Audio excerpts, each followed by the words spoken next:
In this video, I'll show you how to view a saved Wi-Fi password on your iPhone. This is useful if you're already connected to a Wi-Fi network and you want to copy the password or share it with another device.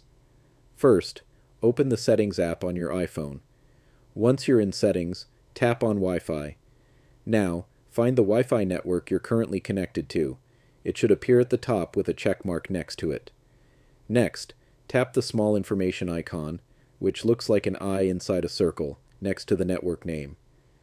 On the next screen, you'll see different details about that Wi-Fi network. Look for the option called Password. Tap on Password, and your iPhone will ask you to verify your identity using Face ID, Touch ID, or your passcode. After confirming, the Wi-Fi password will be revealed on the screen. From here, you can tap Copy to copy the password to your clipboard, and then paste it wherever you need. And that's how you can view and copy a Wi-Fi password on your iPhone.